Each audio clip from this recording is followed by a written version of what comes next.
I do think it's true. American capitalism is predicated on the accumulation of capital. And almost every one of our religious and spiritual traditions teach us that that's not really the point of life. In fact, for Christians, if you look at the teachings of Christ, that's actually antithetical to a spiritual process. Jesus gave up everything. He was a renunciate. He was an ascetic. He wandered through the desert. He hung out with people who were marginalized and dispossessed, the so-called criminal element, etc.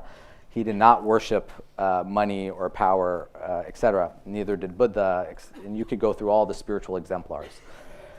So I think there is something about just saying that the accumulation of capital will give you the kind of meaning and purpose and joy in your life that you seek. When people, I find, achieve those things, they feel like they've been sold a raw bill of goods, that they don't necessarily find that that's the case. What we know is that money doesn't make you a better or happier person. It amplifies who you are. If you're miserable before, you're more miserable. If you're ecstatic before, you're more ecstatic. That's more a function of mindset and who you are than it is of money, etc. And we also know that people who win the lottery a year later are kind of in the same emotional state that they were a year before. And people who become paralyzed a year later are also at the same emotional state that they were a year before. So something that's terrible or something that is wonderful, you equalize emotionally based on who you actually are fundamentally.